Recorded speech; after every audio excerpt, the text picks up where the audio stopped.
We can start? الحمد لله رب العالمين وأشهد أن لا إله إلا الله وحده لا شريك له وأشهد أن محمدا عبده ورسوله. All praises due to Allah, the one true God, the Lord of everything in existence. We testify that He's the only one deserving of worship, and we testify that Muhammad is His servant and His messenger. اللهم صل على محمد وعلى آل محمد كما صليت على إبراهيم وعلى آل إبراهيم إنك حميد مجيد. اللهم بارك على محمد وعلى آل محمد كما باركت على إبراهيم وعلى آل إبراهيم إنك حميد مجيد. We begin by asking Allah to bless the Messenger Muhammad, to honor and compliment him, and to shower him with protection and grace, along with his family and his righteous followers, as he did with Ibrahim, his family and righteous followers in the past. Allahumma allimna ma yanfa'una wanfa'na bima 'allamtana wa zidna ilma. We ask you, Allah, to teach us what benefits us and to allow us to benefit from the things that we learn and to increase us in knowledge. Allahumma zidna ilma. Allahumma a'inna ala dhikrika wa shukrika wa husni ibadatik. We ask you, Allah, to help us to remember you and to mention you at all times, to be grateful to you for all your blessings and to worship you in the best of ways. So we have another session of the prophetic stories, illustrations of life, where we're covering specific events from the life of the Messenger and trying to extract lessons and morals so we can apply them in our daily lives. And over the last few weeks, we've been speaking about things related to the masjid, the mosque, the community center, considering people's conditions, considering people's circumstances. Now, we spoke about a Muslim man, and that's a representation of a big category of people who are workers. They labor during the day. And how the religious leadership, specifically the imam, should be considerate of the people's state and the people's conditions. Today we're going to speak about a non-Muslim person, because society is not only made out of Muslims, especially the prophetic society. There was multiple groups of people in that location, and we find ourselves in a similar situation as well. Now, Medina was the city where the Muslims lived, and it had pagan Arabs, it had a Jewish community, and it also had people that would come and frequent it during their caravan travels. So it was a resting station. Now, this particular event is that there was a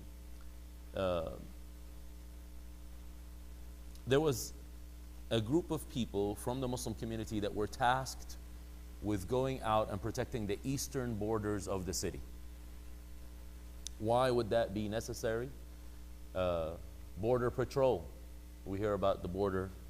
We hear about protecting our homeland. And every community has the same type of feeling. You need to have security. You need to have protection. And Medina was no different than that. So there was a group of people tasked with protecting the eastern side of the Prophet's city.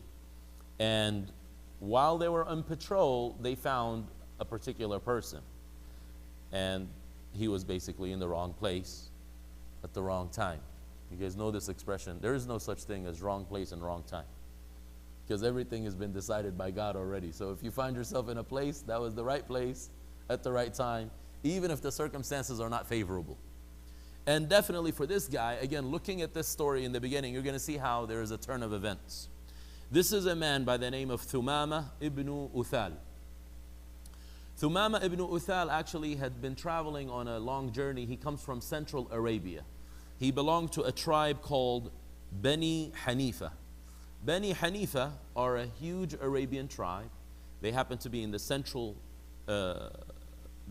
area in Arabia. Today, the area where Bani Hanifa is the capital city of Saudi. It's called Riyadh. Riyadh Najd. Right next to it is Wadi Bani Hanifa, where these people actually, that's their ancestral homeland. So this man basically had been far away from his familiar territory.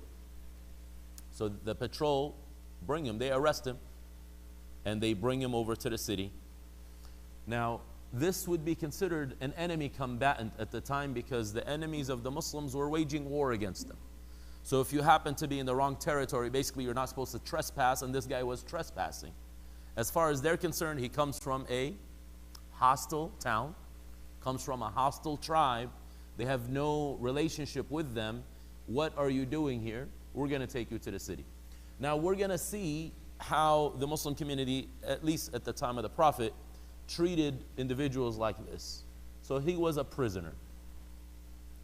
They did not lock him up and put him in solitary confinement. They say solitary confinement is one of the worst punishments you can give a prisoner. Just keep them by themselves. Because human beings are social by their nature. They like to be around others. Loneliness, they say, is one of the #1 epidemics that cause people death and early mortality. Loneliness. Loneliness is different than being alone. You can choose to be alone, but you could be with people and feel lonely.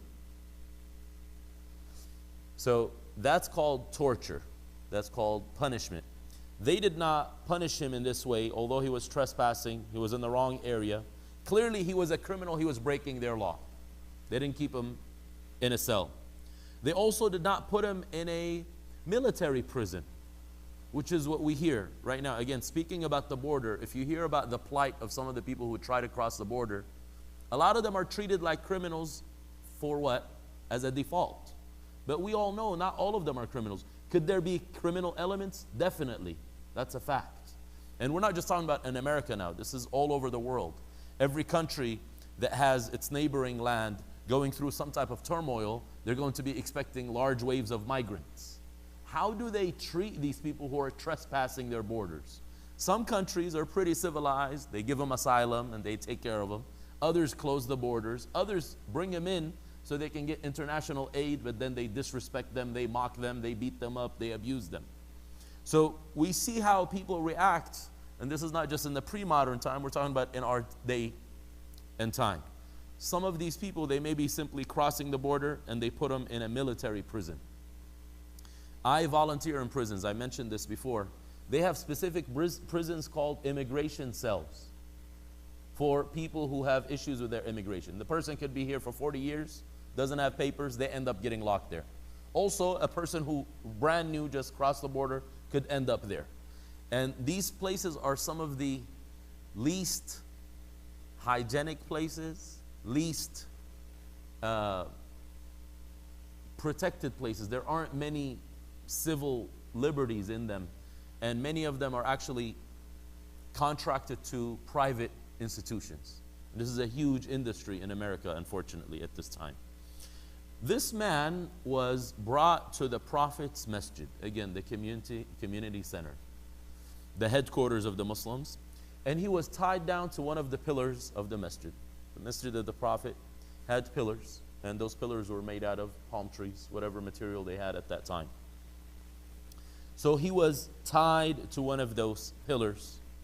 And the point behind this, there was an objective. First of all, the Muslims didn't really have prisons. This is a foreign concept to Islam.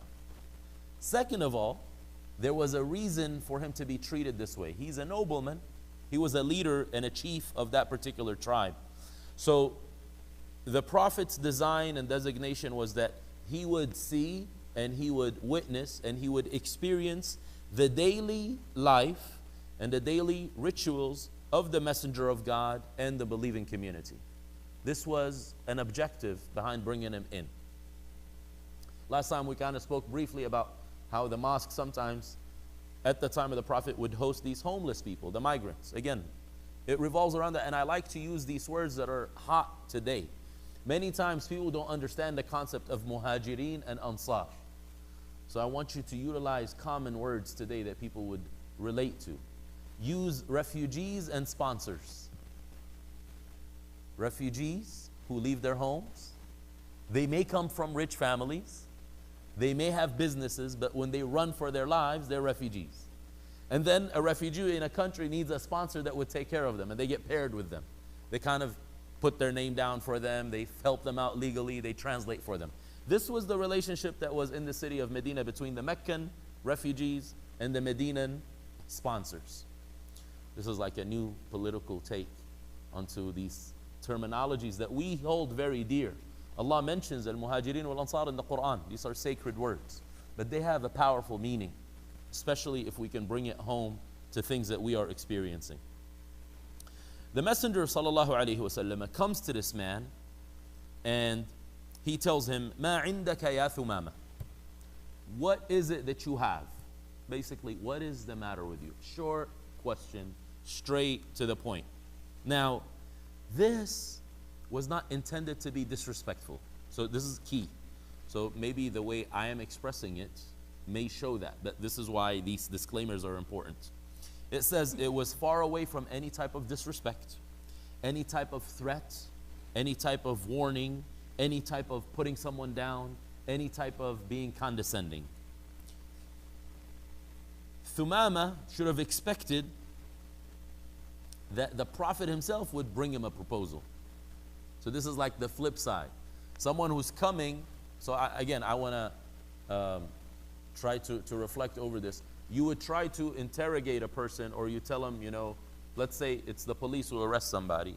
I think the police start speaking first, and they tell them you have the right to remain silent, right?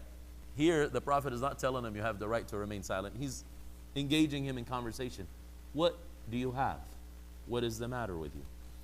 And the Prophet sallallahu alaihi wasallam, instead of telling him what he is about to do to him, instead of reading him his whatever rights they call him and then telling him, look, if you don't do this, we're going to do that, he asks him and he tells him, you tell me what you want. And that's very important in conversations. Ask people what they want. And Thumama responds like a leader. He's a chief in his city, in his town, in his tribe. He's extremely confident with himself. He's a nobleman. So he says, "Indi khayrun ya Muhammad." I have a lot of wealth, O Muhammad. I'm basically a loaded man. Then Thumama decides, khayr, by the way, in Arabic means wealth. Many people think that it only means goodness, but it actually is a comprehensive term that means wealth, first and foremost. Then Thumama actually gives the Prophet some possibilities. What are some of the possibilities? He says, so he's kind of given him a preemptive response. He says, if you are to kill me, you're going to kill someone who has noble blood. My blood is not going to go to waste. I have big value with my people. You know why it's easy for certain people to get killed, whether it's by law enforcement or it's by different countries or different agents? Because nobody's going to go defend them. But you better not mess with what? What does America say? Hurt an American national, what are we going to do? We're going to mobilize our troops. We're going to destroy your country. Isn't that what we do? That's how America operates. So you don't mess with Americans. Maybe you may not like them, you dislike them, but they have power behind them. This is what he's saying. He's identifying himself. If you're going to mess with me, I got a big tribe behind me that's not going to let that go. وَإِن تُنْعِمْ, but if you treat me with clemency, if you treat me with honor, تُنْعِمْ عَلَى شَاكِرٍ, you're going to honor someone who's very grateful. I will appreciate it. And they say something in Arabic.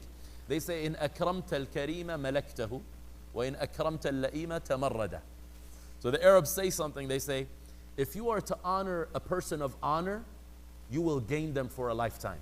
They'll never forget that. But if you honor someone who's despicable, all he'll do is rebel. It's not worth it. Like basically, let's say you got a dog who's trained. A trained dog is a noble dog. So you give him food, he'll never forget you. He'll be like, you know what, man, this guy is good. He'll come and defend you and this and that. That's just a dog, not even a human. You go to a rabid dog, just some dog out in the wild, you try to feed him, what is he going to do? He's going to bite you, right? He'll rebel against you. Then he says, so he gave him two possibilities. You're either going to kill me, and I got people waiting to take care of my blood. Two, you'll give me clemency, and I will be very grateful. وَإِن كُنْتَ تُرِيدُ الْمَالَ فَسَلْ مِنْهُ مَا شِئْتَ. If what you're seeking is wealth, because he sees the condition of the Muslims is that they're extremely poor at this time. They're not well off. They don't have a good budget. That's why some of their refugees are staying in the mosque. Ahlul Sufa are living there because of what? Poverty. If they had enough money to house them in an apartment, nobody would worry about that. But the community was so poor that some of the migrants were basically a burden over the country, over the community, and they had to stay in the masjid. If you want wealth, ask of it whatever you desire. The response of the Prophet ﷺ was to simply leave him alone. And he didn't take any of his options. So he gave him multiple choices, and the Prophet left him as that. And the point behind that is to leave him to wonder about the different options. Again, very, very strategic. You don't have to give answers. Somebody may come to you, give you this whole rap about something that's going on, and that's not actually their problem. Yesterday, I had a non-Muslim come visit me on campus. And he came and started asking some philosophical questions. You know, the philosophy of Islam, and what does this say, and the history, and this and that. I said, look, man, the prophets came with very simple words. Let me tell you the simple message that they had. Anyway, by the end of the meeting, he stayed for about an hour. He was crying. What we found out is the fact that he's not really looking into religion at this time. He's just in so much pain, and he has a lot of suffering that's happening in his life, and he just wants to speak to someone that he feels safe with. He has so much guilt that he's carrying that he's going to philosophize things and come up with his own religion, not because of philosophy and religion, but because of the pain that he's carrying. So the Prophet strategically here did not respond. He just let him be. He's not ready to listen yet. Just let him be. Many people think, especially men, they want to find solutions. So your wife tells you something that's happening in the house. Okay, we got to do something about it. She doesn't want a solution. All she wants is for you to listen, that's all. And that's what gets people in trouble. They eventually will tell you, if you don't get the point, I don't want you to fix this problem. Stop trying to fix everything. But that's the issue, is people don't process information correctly. So the Prophet here wanted this man to be completely preoccupied with his own thoughts, but also to observe the messenger himself and whoever is around him. And the point is that he, by seeing the community and how they operate, he's going to realize what will be my eventual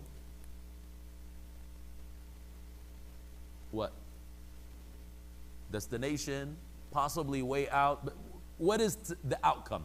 What is the outcome of this whole episode? This is a guy that wasn't planning on getting locked up, right? He just got locked up, picked up by Border Patrol. He was at the wrong time, wrong place, and he got picked up. So the Prophet is telling him without even saying it. So this is in Arabic, they call this lisanu al-hal, not lisanu al-maqal. Lisanu al-maqal is what you verbalize. I tell you X, Y, and Z. But sometimes my behavior tells you X, Y, and Z. I don't even need to say anything. So the Prophet is allowing him time to come to an understanding of what the outcome will be.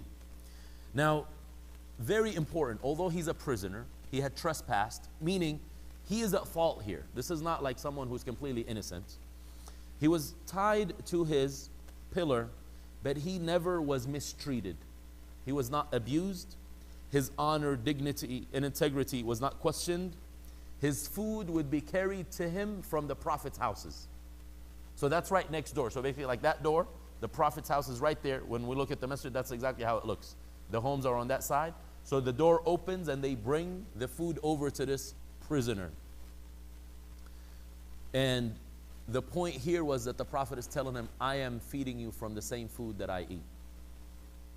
That's something important, by the way. A lot of times in different cultures, people want to treat their guests well. But the best thing you can offer your guest, if you really feel comfortable with your guest, you offer them what you have. You don't go out of your way. And because they realize your condition, but you're also telling them this is more intimate. I'm not calling in and ordering food from outside. You're going to eat what we eat. So that's basically the case here. So the Prophet is sharing from his food and his drink, considering the Prophet didn't have much food and drink in Medina. Because again, we spoke about the state of poverty that they were living in. A whole day had passed. Thumama is still tied to the pillar. He's witnessing the Prophet's treatment with his beautiful character and his beautiful ethics, and how the Prophet lived with his community. So this is something extremely important, and we don't really get to see that. The Prophet himself, now we already know he is the Imam. He is the leader. Imam means a leader. He's the leader of the community, but he's living just like any random person, just like any commoner. Meaning, he didn't look any different than them. He didn't dress differently. His living arrangement was similar to everybody else's. The whole community is right there. They see each other And this is a guest who gets to see it as well. That's huge. 2, he notices that although the Prophet is so engaged and he has so many different responsibilities, again, we say he's a father, he's a husband, he's a grandfather. Some of the things we've learned here. He's a teacher, he goes to the market, he's a military leader, he's governing, he's a judge. So he's got all these different hats that he wears, and yet at the same time, this man is witnessing him giving everything its due rights. And when he deals with someone, he gives them his undivided attention. That's huge. Because again, a lot of CEOs, they don't have time to waste. So a lot of CEOs don't even talk to their subordinates. They're like, look, I'm meeting with the ones that are right below me.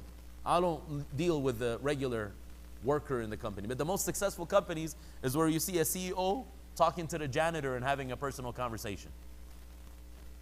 Whatever company or whatever hierarchy you happen to be in, if you're plugged into everyone that's around, they feel more endeared to you. And that's what the Prophet excelled in doing. This man also saw the lines of the Muslims, how they stood up in lines right behind the messenger, and he was witnessing this act of formal worship and ritual, which is extremely powerful. Several times, this guy that I was telling you about, the non-Muslim, how does he end up seeing the Muslim chaplain on campus? He was in the meditation room meditating, and he saw the Muslims performing salah, and that struck up an hour-and-a-half conversation about what is Islam. And then from that, they said, well, we have somebody who can answer your questions. Come and visit him. And hopefully we'll have a relationship. Today he sent me an email. He says, I really appreciated my time. A few months earlier, we had another non-Muslim. He was sitting in the meditation room because he was homeless. And he saw the Muslims performing salah in a straight line, and he was moved emotionally. He started crying, and then he inquired. He told them, tell me about this religion. And then they brought him over to me again. So this is not something where I'm going out of my way to meet non-Muslims, but they're being attracted to Islam. How? By seeing Muslims perform their ritual in public places. And people don't realize that your public display of Islam brings people to Islam. Don't hide that. Because we're not having conversations. Not everyone is a speaker. Not everyone is, an expert in missionary work. Not everyone can engage in arguments and debates and dialogues. But you can live the teaching by yourself. Here, the Prophet, of course, he had brought this person in, and he was seeing and witnessing all of this. Something else that he saw and he witnessed and he experienced was the recitation of the Quran from the lips of the Messenger sallallahu alaihi wasallam. The last 2 weeks we've been talking about Mu'adh reciting the Quran. So they say, imagine what it must have sounded like for the Prophet himself to recite the Quran. Sometimes actually he would ask some of his students and he would say, recite the Quran to me. And they would feel very awkward. They'd say, how can we recite it to you and it's being revealed to you? He's like, I like to hear it from other people too. So just imagine the Messenger of God is reciting. This is a pure Arab, meaning this man who's a prisoner, so he recognizes the words and their meanings. But you don't have to be an Arab to recognize the power of the Quran. Bring anyone and let them listen to this speech of God, and they will be affected emotionally. Maybe they won't understand the meaning, but it will have an impact on them. So again, Muslims should not shy away from sharing that with people. Play the Quran in your car. Play it in your house. Let people be exposed to it. It's good for you, and it's good for others around you. All of these images that he's seeing before his eyes were basically arrows, sweet arrows, letters that are going into his heart. And the next day, the Messenger of God comes to him again. Now look at this. The Messenger of God is not very persistent. The whole when you hear about interrogations and how they treat people that they lock up, they let them really live a miserable life. They say, I hear about this. So the most recent experiences were some people went to Jerusalem and then how they were treated at the border. So basically, they already have a file of your whole life story before they stop you. But then they ask you to mention your whole life story. So you sit for a few hours telling them your whole life story. Then they ask you to write it down. You write it down. Then another person comes and asks you the same questions again. Right? Here, the Prophet didn't tell people, go and nag this guy. Go and bother him. Go and intimidate him. Go and make him feel miserable. He's our guest. That's what was said. in practice. We're just going to let them see what we're doing. We're not going to change anything. We don't know that the Prophet ever made an announcement and he says, guys, we got guests coming today. Let's clean up our act. Isn't that what we have to do here when we have an open house? Of course we do. It's like the troublemakers. Brother, can you please don't show up? Please, we don't need trouble today. We got a bunch of guests. When the people from college came a few weeks ago, I think you guys did it in a way where it was conspicuous. It was a time where there was no salah. Because we're going to have 200 guests. We just want them to come in peace. But how about you invite a big delegation on Friday? The Prophet had trained his community where people knew, look, if this is a guest, you honor the guest. You give them their space. This is important, by the way, because here, let's say we have somebody who comes in wandering into our building. Everyone and their mother is going to give them a lesson. We don't wait to see who is the assigned individual to usher people in. We have an office manager for a reason. We have brothers who have more expertise in dealing with non-Muslims. They know every single person is going to come, hey, how can I help you? Can't help them, just leave them alone. That's the best way to help. Just get out the way. So the Prophet comes to him the next day and he says again, مَا عِنْدَكَ يَا ثُمَامَ, what is it that you have? Thumama the second time around does not give the same answer. He keeps it short and he says, مَا قُلْتُ لَكَ, whatever I told you already. In tun'im ala shakir. If you treat me with honor, you're treating someone who is very grateful. And he didn't say the other options this time around. So remember, the first time he was tense. What did he start with? If you kill me, got my tribe behind me. But this time he just says, if you treat me good, you're treating someone who's honorable and someone who will be grateful. It says, he felt comfortable when he noticed that the Prophet did not feel a sense of revenge when dealing with him. The Prophet could have made a lesson out of this guy. How dare you cross our border? Don't you know that we're in a state of war with the rest of the world? He could have done all types of things and it would have been rationalized. Homeland security. When something happens to your country, all the laws go, they have a state of emergency. They no longer deal with international law. But the Prophet here told him that in his words and in his actions, that I'm not interested in revenge. I'm not going to physically abuse you. I'm not going to take your money. Those are the two options that he had the first day. And that's why now the man within himself, he realized, look man, this guy's not interested in money and not interested in hurting me physically. If he would have hurt me, he would have hurt me yesterday. But they didn't treat me, or they didn't mistreat me. So he summarized his answer with the thing that he felt the most likely response of the Prophet would be. And then the Messenger of God leaves him alone so he can live another day in the school of the Prophet. It's very good to have experiential knowledge. Many people think if we want to have dialogue with non-Muslims, we need to give them a lecture. We just need to treat them like humans and allow them to see us as humans. But we shouldn't say we're just like you guys, because we're not. So they should see us performing worship the way we do it. And they're like, wow, I never seen anybody do that. This thing that you do, you bow down, you put your face on the ground. Who does stuff like that? You do this 5 times a day? That's what impacts people. But at the same time, we can still break bread, we can still communicate, we can still talk and have fun and so forth. So this man had another opportunity to live for another day in the school of the Prophet Muhammad, so he can see some more. And so he can witness other lessons and he can hear some more as well.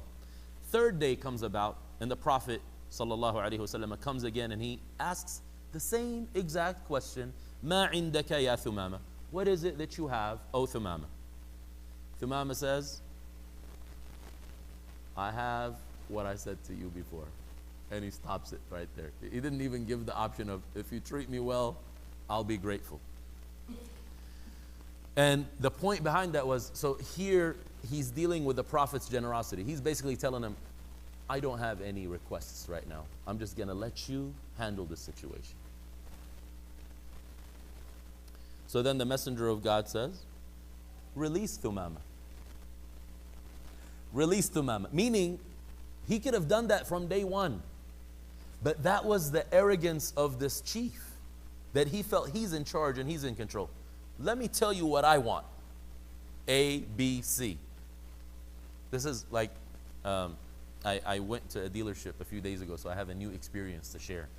So my brother is with me. I don't know how to do this stuff, but he tells me you basically have to like bargain with them and bring them down and tell them this and tell them that. But he has like a discount that he came with. He's like, look, I know exactly what your invoice is, so we're starting from here. We're starting from how much it cost you. How much money do you want to make basically out of it? But the thing is, in the end of the day, they're the ones who have to sell you. So you have to wait for their mercy, kind of. You're at their mercy. The Prophet here is just allowing him to express himself. He expresses himself the first day, the second day. The third day, now the guy gets it. And he's like, you know what? I'll just let you handle your business. You decide. And the Prophet says, just let him go. And sure enough, they release him. When we say he was tied to a pillar, it doesn't mean that he was tied like a dog. It just means he wasn't able to have complete freedom. But again, he wasn't in a cell. Somebody may say, well, how was he able to relieve himself? Well, I'm sure they would take care of that, because you can't relieve yourself in the mosque, right? Because this is sacred ground. So any of these ideas that may come to people's minds, he was basically taken care of, but at the same time, he was confined. He didn't have his freedom. And basically, he had prophetic clemency without any conditions. Usually when, let's say, people get released, so when they lock them up in these immigration centers, I can only imagine, but I think they make him sign some type of document that says, I'll never come back to America again. I won't cross the border again. And clearly, this document doesn't mean anything, because most of these people are repeat offenders. They've done this before, and they're going to come back. They've had their family here. They catch him, they don't catch the rest of the family. They're going to come back and be with their wife and kids. Anyway, the Prophet did not give him any conditions, but he had spent 3 days in the Prophet's mosque, and he had heard and he had seen different images of the Prophet's life. He listened to passages from the Quran, the revelation and the recitation, the speech of God. And when he went out of that mosque, he had a completely different outlook to life than the way he came in. So what he did was he found an area. Again, Medina at the time was full of palm trees, orchards, fields. He went to an area nearby and he bathed. He took a full bath. Then he came back to the masjid on his own this time, on his own accord. And he stood right before the Messenger of God and he says the statement of faith. I testify that there is nothing worthy of worship except for the one true God, and I testify that Muhammad is the Messenger of God. O Muhammad, I'm telling you by God, there was no face on earth that was more disliked and hated by me like your face. And today your face is the most beloved face to me. There was no religion in existence more hated to me than your religion, and today it is the most beloved religion to me. There was no city on earth that was more hated to me than your city, and today your city is the most beloved city to me. He says, your horsemen picked me up, and I had intended to go for Umrah. So he's from Central Arabia. They would usually go down to Medina, and then they would head south to Mecca for pilgrimage. He's an Arab, a pagan Arab nonetheless, but they also performed Umrah. He's like, this is my intention. That's what I wanted to do when I got caught, when I crossed the border. So what do you think I should do now? So the Messenger sallallahu alaihi wasallam responds in the following way. He says to him, he congratulates him, and he says, I think you should go and perform your Umrah. That was your intention. You should follow your intention. Continue with that intention. Now you have the proper beliefs. And Thumama goes to Mecca. He performs the main rituals, which is to go around the Kaaba, go between Safa and Marwa, and then he decides to announce and to vocalize his Islam. Where is he doing that? The wrong city. The city that kicked the Muslims out, that made them into refugees. And he did that in spite of the people of Mecca. And then one of the people asked him, and they said, did you leave your religion? Did you apostate? Did you turn your back on God? That's what converts to Islam hear all the time. And Thumama says, no, rather I have submitted and I followed the Messenger Muhammad sallallahu alaihi wasallam And he makes a promise to them. He says, from today on, you will not receive any grains from Yamama. Yamama was this fertile area in Central Arabia that offered grains to Mecca. Mecca has no plants. They require other people to bring them food. Mecca just has the animals that they graze, but they have no natural resources. He says, I'm not going to send you a morsel of grain until the messenger of God allows it. So he already told them basically who's in charge. Although they know him as the chief of his town, he says the messenger of God will decide. Then he goes back to his people, and since he was a chief, he told them, guys, we're having an economic boycott of Mecca. Don't take anything to them. Don't bring them any food. And what this did was, of course, hurt Quraysh. It hurt them. This is like basically economic embargoes really hurt people. It isolates them, and it makes them do a lot of weird things. Right now, we're hearing again in the news, North Korea. As soon as this guy decides to put his nuclear stuff away, that country is going to get opened up to the world. And people are going to have more food and more things to enjoy life instead of living in misery. So basically, Quraysh now is feeling the hurt. So then they wrote to the Messenger of God, sallallahu alaihi wasallam, and they said, we are related to you. And you came with the command to connect family ties. They're reminding him of his own message. So then the Messenger of God wrote to Thumama, and he says, let your people give the Meccans grains.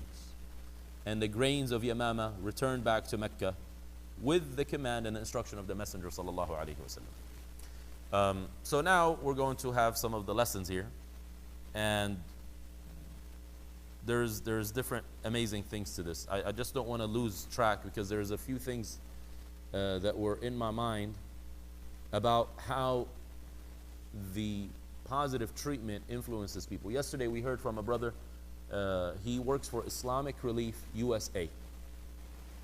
And this organization, of course, most people know that they have operations in 60 countries around the world, but USA means they go to disaster-struck areas in America. So in the last few years, we've had disasters, hurricanes, fires, and stuff like that. So they go to these disastrous areas and they help the communities rebuild and so forth. They send teams of volunteers. They said they went to this, I can't remember the exact state, but they were placed with, they partnered them up with a team of rural area in Pennsylvania, and it was a church that actually did not want to work with the Muslims. But they were there for about a week working with each other, and then this old man from the church, he went and tells the pastor of the church that was hosting the program, and he says, you know, I can't believe I had this negative impression of the Muslims. And I lived my life basically thinking that these people are devils, but they're helping rebuild the homes of our brethren. And these people that we're helping are Christian people. They're not even Muslim people. So basically he breaks down and he starts crying. Another organization or another brother mentioned another thing that we have in Southern California, where some of the masajid, when the fires were going last summer, some of the masajid were registered as evacuation centers. May Allah reward whoever did that. And basically the particular area they were talking about, Yorba Linda, they had some non-Muslim protesters several years ago against a charity organization and a charity event. And what's amazing is this particular gentleman, he ended up being evacuated to the mosque. Now, he had no clue that he was going to the mosque. The guy that picked him up, so basically they assign him to somebody that comes and picks him up. The Muslim guy's name is Paul, so he didn't think he's a Muslim. And then basically he drives him all the way to Garden Grove Masjid. Garden Grove Masjid is like this, but it's bigger and it's obviously a mosque. This is not obviously a mosque. And the guy's like, where am I? From the outside. He's shocked. He refuses to leave his car. So they think he's just stressed out. They have no clue about the background story. They think he's just traumatized. You know, his house is on fire probably. And they try to convince him. They brought other brothers. Brother, how can we help you? They brought him food. They're just trying to make him relax. And then he breaks down crying. He comes out of the car and he sees the same brother that he was protesting against several years ago. They basically hug each other and they cry, and a reporter from the LA Times actually captures that moment. So this is on the LA time. So what did they do? Just witnessing what the Muslims did in their proper behavior. That's the story here, is that this stuff can still happen in our times. Although a lot of people freak out, Islamophobia this, border wall that. Just let's do positive work and let our actions do the talking. Like the Prophet's actions did the talking. They didn't converse with him. If you remember anything in the story, was there ever a speech? Let's tell you about Islam, Mr. What's his name? Thumama. Did they even address him about Islam? No conversation about the religion. Just see us in action. See how we behave, how we treat one another. The very first lesson here, it says, the powerful personality of Thumama and the honor and dignity that he had, although he was standing before the Messenger of God as a prisoner, tied down to a pillar, and he was waiting for the different choices and possibilities in death, basically. How is he going to get killed? Is he going to get decapitated? Is he going to be tortured? What is going to be the method of his death? He thinks in his mind, but with that, he was still steadfast and strong. That shows you how much honor he had. He wasn't scared. He wasn't terrified. And that's how he spoke to the Prophet ﷺ. So he gave him the options. And he was very strong and passionate about them. He didn't see that, he was a weak person. And the Prophet ﷺ actually recorded that mentally, that this man is a man of honor. This is a person who's got high self-esteem. We're never going to hurt that. And that's something very important. Many times we have people coming to our community and then we expect them to be like a janitor the next day. It doesn't work like that. You have to honor people and keep them where they're at. أَنزِلُوا النَّاسَ مَنَازِلَهُم. Honoring people is something from Islam. Yes, everybody is to be treated equally, but certain people deserve special respect. So this particular personality trait of his, this power and dignity and high self-esteem, became a key while he became Muslim. He kept that. He didn't lose that. And that's the importance of telling people, look, when you embrace Islam, don't lose your personality. Refine yourself, but don't lose your personality. Your personality is supposed to shine. Islam accepts you the way you are. Just work on developing anything that may be negative. But some people, what they end up doing, and this happens in our community, you have a convert who's a white American. He starts speaking English with an accent. It's like, brother, where are you from? He's like, I'm from here. Why are you talking like you just came from like Indonesia or Pakistan? You sound like an immigrant. What happened to you? He basically has changed himself completely. That's not appropriate. You got to remain true to yourself. And the Muslim community also has to remind people that stay true to yourself. Don't get excited. Oh, look, he looks so cute. He's dressed like us. He's not a toy. It's not a doll. It's not a talent show. You dress him up and, oh, look, he's so cute. Sister's so cute. You look Chinese today. I'm not Chinese. And every day we change them up, right? And then we teach them the different foods too. That's not part of Islam. Just let people be. And the Prophet here, sallallahu alaihi wasallam, showcases that. And that's why the man kept his strength after Islam. So as soon as he embraced Islam, he goes to a hostile environment, which is Mecca. And what does he do? Most new Muslims are terrified of showcasing their Islam. Why do you think that's the case? Because they're not empowered in the Muslim community. How would they be empowered in their community of origin? They come and they have no voice in our community. And then we tell them, yeah, you got to tell your family about your Islam. You got to share this message, because if you don't, that's going to... The Prophet here did not tell him, go showcase Islam, but he preserved the guy's dignity. So the guy on his own, he goes and he's like, you guys not getting no food from us. Self-esteem. So he said that I'm with the Messenger of God. He made a decision and he prevented them from the produce of his town. What he was doing, though, it wasn't just a financial boycott. He wanted to teach him a lesson. Muhammad sallallahu alaihi wasallam is going to decide your fate. I want you guys to know who's in charge. You guys drove him out of his city. He's in charge of your food. We're going to learn that lesson in a little bit. So the Prophet sallallahu alaihi wasallam empowered people, preserved their dignity and honor for them. He allowed them to excel in their special personality traits. And that's why these personality traits come back and support the community of Islam once these people embrace Islam. Number two, when Thumama became Muslim, he was completely satisfied and he was completely convinced. Although the Prophet ﷺ did not really invite him to Islam. We said he didn't give him a lecture, and he didn't tell him, if you embrace Islam, I'll let you go. He didn't bargain with him. There was none of that. However, it was Thumama's complete conviction that Islam is the truth, which happened by seeing the daily schedule of the Muslim community. And I'm going to do a plug-in here. I have a program called The Prophetic Day.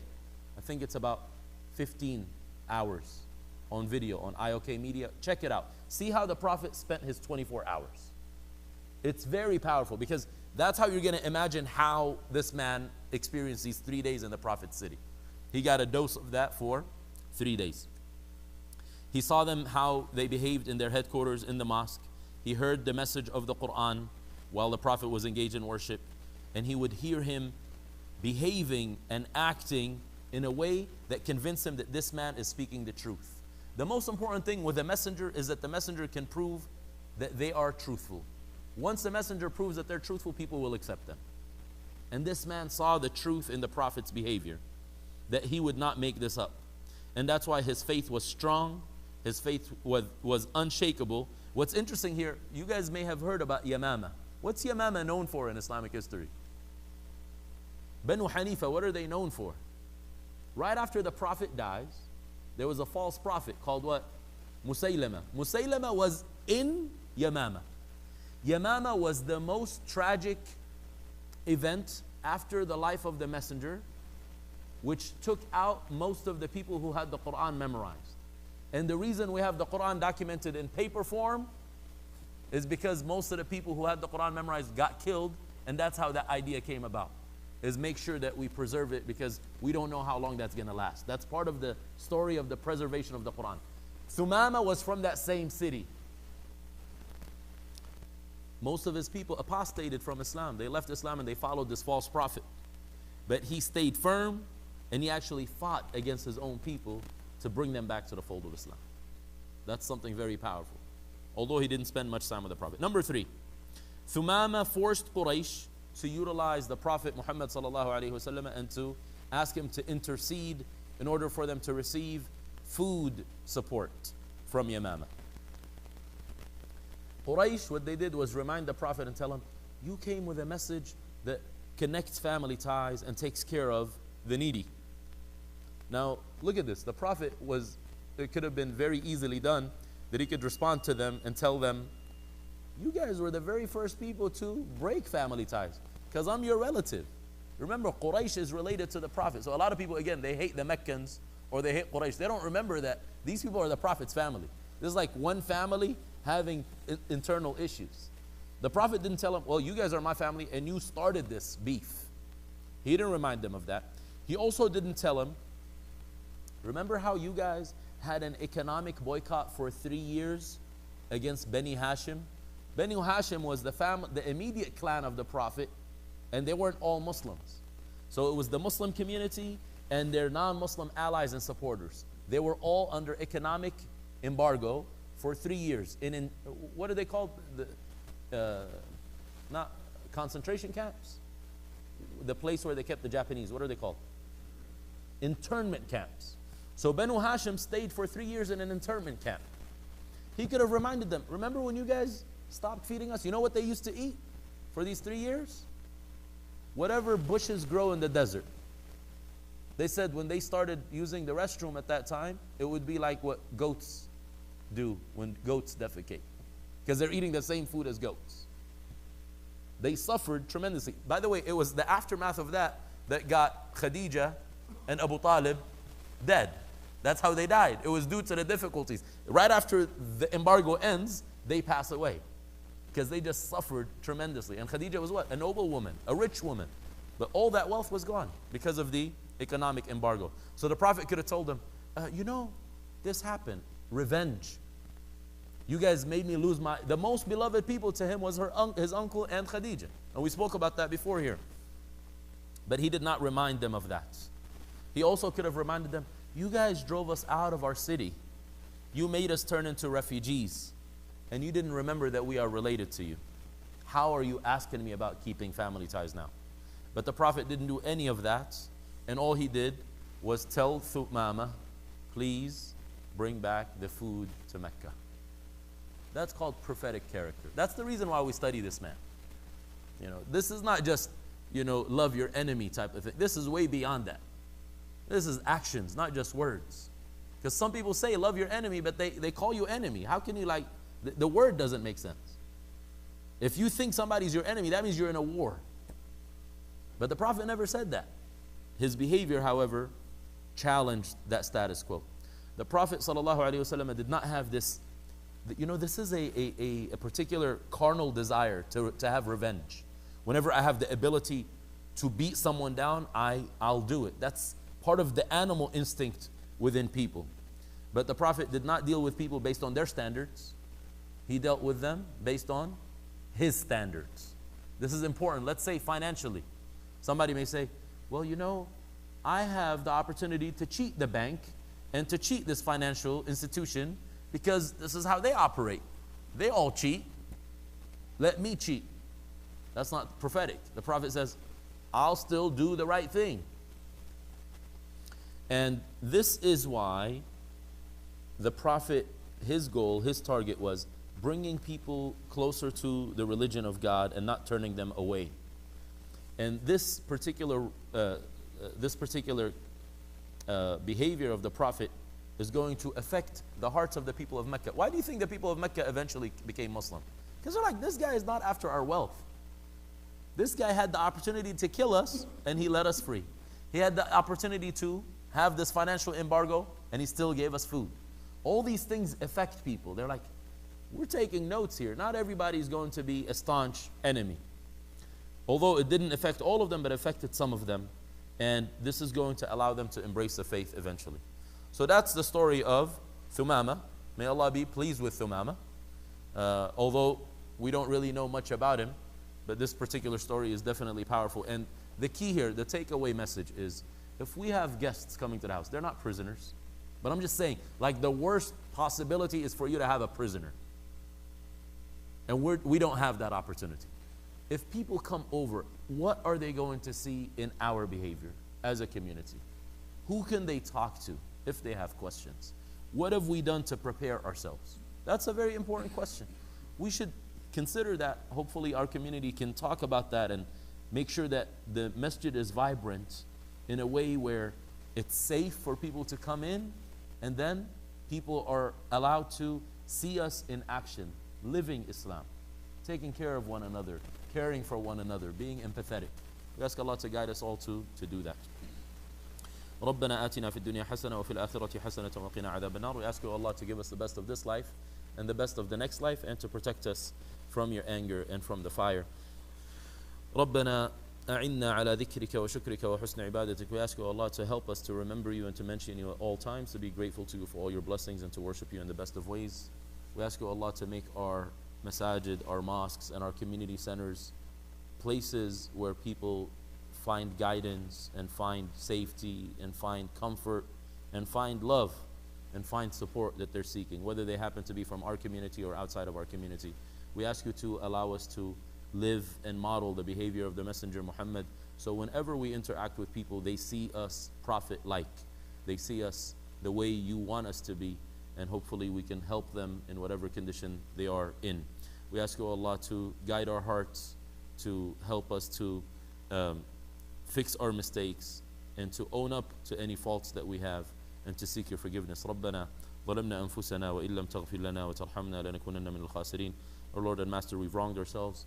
We confess to you and to no one else. If you don't forgive us and have mercy on us, we'll be amongst the losers. Allahumma salli ala Muhammadin wa ala alihi wa sallam. We ask you to bless the Messenger Muhammad, bless his family and his righteous followers until the last day, and to shower them with protection and grace. سبحانك اللهم وبحمدك أشهد أن لا إله إلا أنت أستغفرك وأتوب إليك. Allah is far above any imperfection. We praise him. We testify that he's the only one deserving of worship. We seek his forgiveness and we repent to him. Assalamu alaikum wa rahmatullahi wa barakatuh.